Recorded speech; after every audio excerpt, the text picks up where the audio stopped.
Okay, Billy? One more second. Because with these tapes, you got to let it go for 10 seconds. So when you put it in the editing machine and it backs up, it doesn't shut off. Ready. Okay. Okay. There were quite a bit of discussions, of course, and there was quite a bit of fear of doing something like this, mainly because not too many people have seen major motion picture scenes lit by one match. Oddly enough, I done the same thing at a time when we didn't have fast film, and that was in the opening of Lovers and Other Strangers. We hear a conversation, we hear a match strike, and we see a person lighting a cigarette, and then the whole thing disappears as the match goes out. So I knew that in effect we could do it and it would be interesting, but I also knew that we won't see an awful lot of the cave. As it turns out, it was, in at least my opinion, a tremendously, tremendously interesting and rewarding experience cinematography, from a cinematographer's point of view.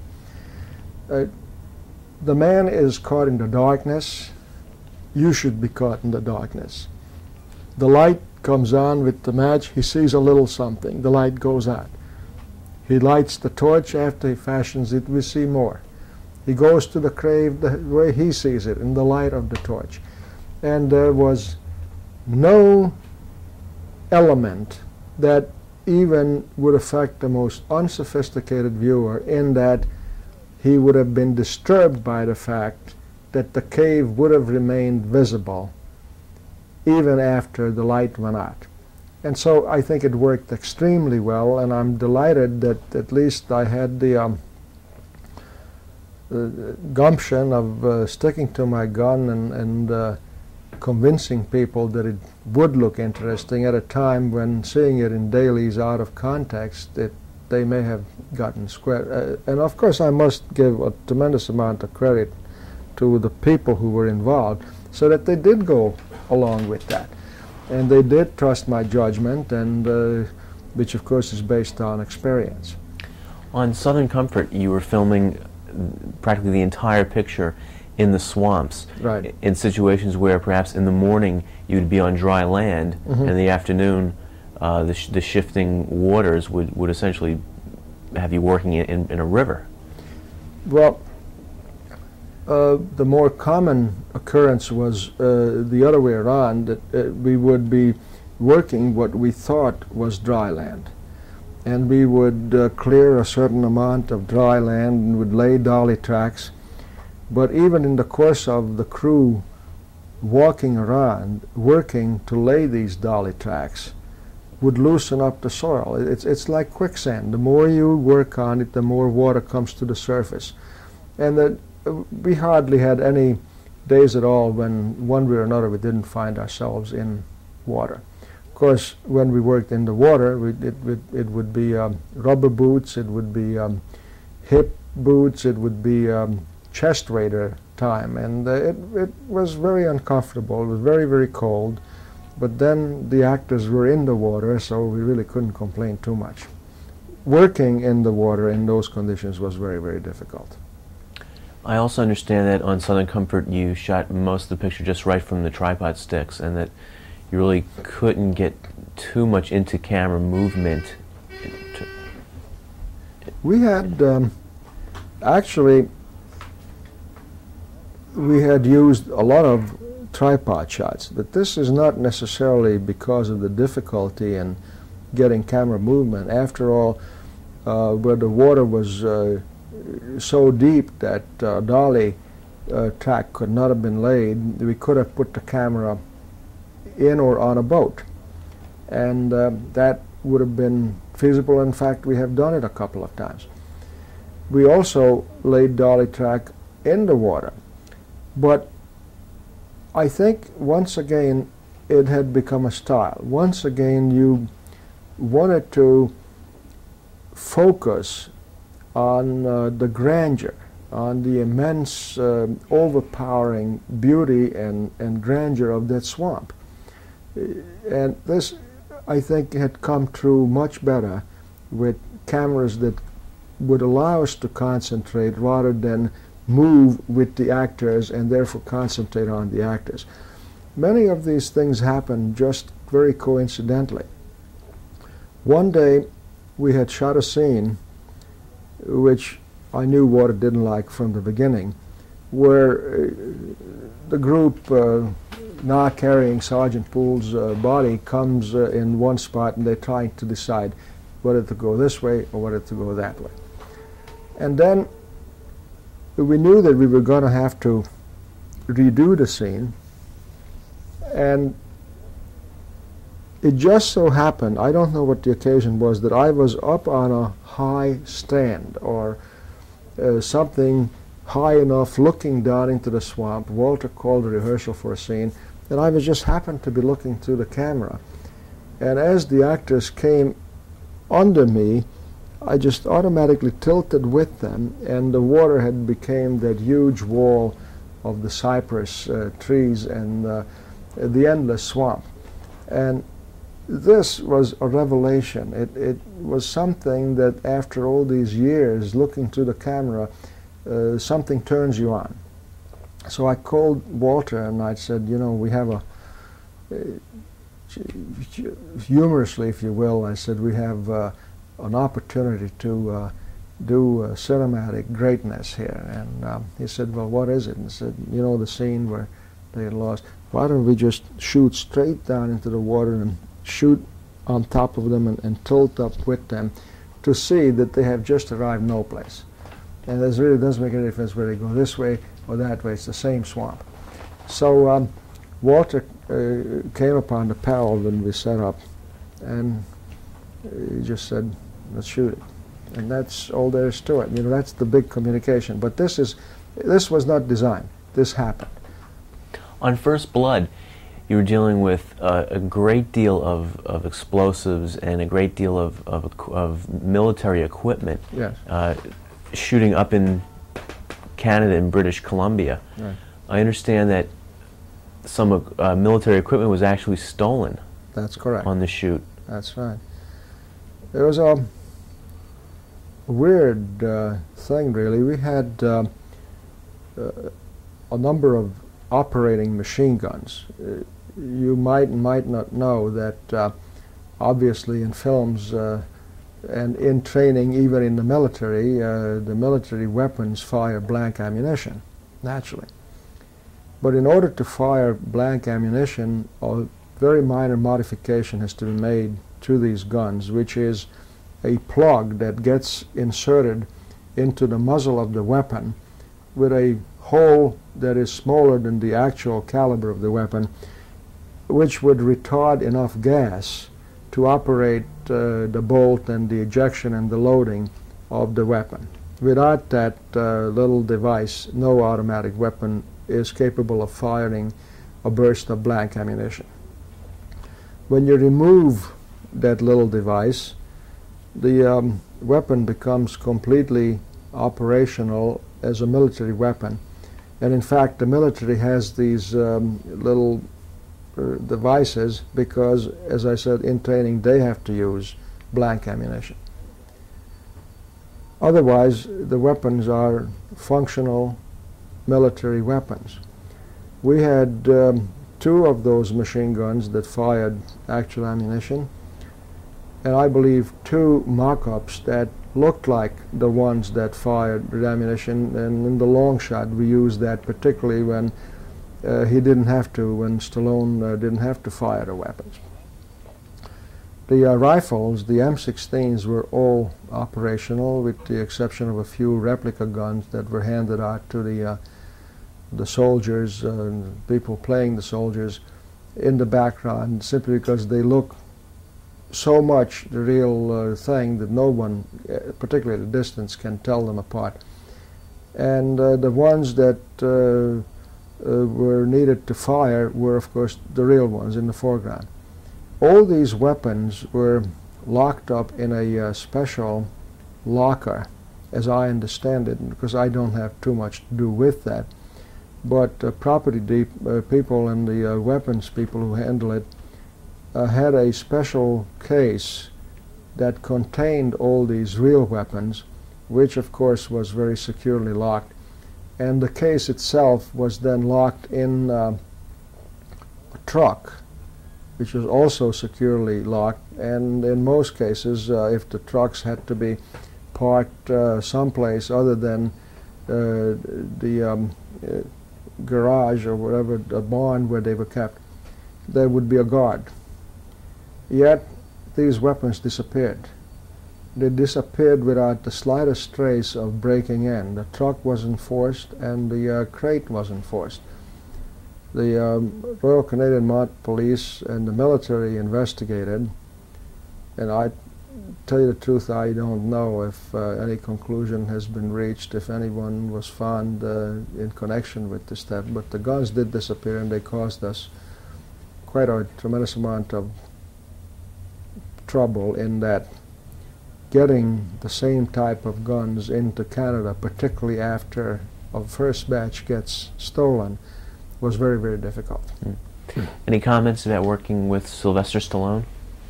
Well, Sylvester, yes, I liked working with Sly. He's a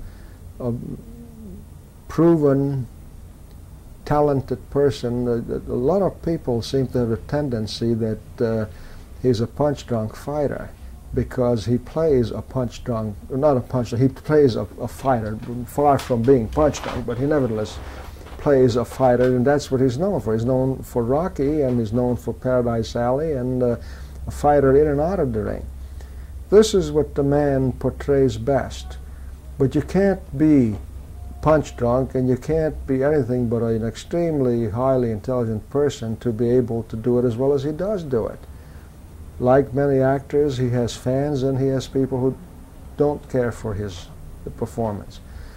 I think the box office success of this film is mainly due to him playing the character Rambo. I think he does an excellent job doing it. I enjoyed working with him tremendously. Andy, you shot Shogun, which of course was the first real major movie series for television, yeah, which you filmed entirely on location in Japan. Right. What posed the greatest problems for you over in Japan on the shoot? Well, after all the years that I've been in the business, you know, the problems are always taken in stride. And in fact, the problems are the ones that one looks forward to most, because solving them will result in something that might turn out to be extraordinary. We did have one aspect of shooting Shogun, in that it was the first film, certainly the first film in my career, where I had such little or no communication with some of the cast members, including some of the major cast members. Toshiro Mifune, for instance, speaks a little bit of English, but really not enough to get together socially and have a good time, or just have a nice conversation on or off the set. While I tried very, very hard, I never did achieve a proficiency in Japanese that I could even approximate or attempt a social type conversation. The biggest, not problem necessarily, but the biggest thing about Shogun was that it was big. Shogun, for instance, I don't think could have successfully be accomplished as a feature motion picture in at least one part or normal length. And television gave us the opportunity to spread it out over a number of days and hours. This is a format that we couldn't claim as our invention, it was our first, because obviously it's been done very successfully in the case of Roots, for instance, other so-called miniseries. We always thought of Shogun as a maxi series, and in fact when we talked about it, we tried consciously never to call it a miniseries. And it was a maxi series. The logistics of that project just dwarfed almost everything that I've done until then or since. To give you an example, we built an entire 15th century, 16th century fishing village right on one of the most beautiful locations in Japan. And this was a big order, because when you travel around Japan today, you You really can't look in any direction without seeing factories, high tension lines, smokestacks, cities, roads. We had to find this bay. We found the bay, and then we had to get the permission, and the company then had to build a road in order to bring in the construction equipment and the materials to build this village.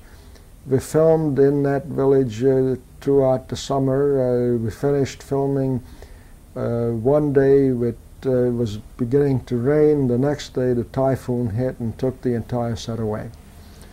We had sailed, when I say we, I mean Paramount, NBC, the production company. We have sailed the Golden Hind, which is a replica of Sir Francis Drake's flagship, from San Francisco to our location in Japan. And of course, as you know, the ship portrayed the Erasmus or Blackthorn ship in which he got shipwrecked in Japan. We built two 16th century Japanese galleys. One was an ocean-going version, the other one a full-scale replica that we used in the tank in the storm, filming the storm sequences. The cast was an absolute top-level Japanese cast portraying the Japanese parts. The only American in the cast was Richard Chamberlain, who did a fantastic job, in my opinion, portraying Blackthorn. We had a fabulous European cast, mostly English or British trained actors. But on top of everything else, the biggest, by far, the biggest star of the picture was Japan. It was the Japanese exteriors, was the sets that we built, which, like the film, were amongst the biggest I've ever photographed. And we built the interior of castles the Japanese way, which we joked about a lot about while we were over there, in that you would see a Japanese carpenter, construction type carpenter, standing on a beam that was a solid piece of wood, 12 inches by 12 inches, and cutting it with a little handsaw with a chainsaw next to them on the floor. They did it their own way, and they refused to do it any other way, no shortcuts. The paintings on the set in the castle audience room, for instance, were done by a Japanese artist, and you can't tell it apart from the painting in Nijo Castle on which we based modeled our set. The kimonos that Lady Mariko wore, some of them cost $10,000 each. The wooden floors that we had so much grief about, taking our shoes off or not taking our shoes off on the set, were hand planed and hand waxed before, hand planed to build and hand waxed before every take. So the enormity was at times almost overwhelming. Having read the book several times, having met James Clavell, the author, having told him what an enormous effect the book had on me, it literally changed my life. Certainly some of my philosophies and ideas about religion and about life, and I can't tell you how much I was looking forward to being part of that project. Yet, when I arrived in Japan, once again away from my family, knowing that I will be there for 9 months without any break, it was a little bit difficult to assume, knowing the difficulties going into working with Japanese crews, for instance, trying to adapt to their way of working, hoping that they will take to your procedures and be willing to work with you. All this caused a tremendous feeling of tension, not only on my part, but everybody else's part. When we finished, we had 3 major locations. One was Tokyo, the Toho Studios. One was small town, the seacoast of Japan, called Ki-Nagashima. And the other one was Kyoto. And of course, we branched out from each of these locations to minor and major other locations for a half a day, for a couple of days, for a week, here and there. But when we finished the first major location, which was Tokyo, we had spent as much time as it would have taken to photograph on average feature motion picture. Yet, when we got on the train to go to the next major location, you knew that you had twice as much to go before you can call it quits, before the project is finished.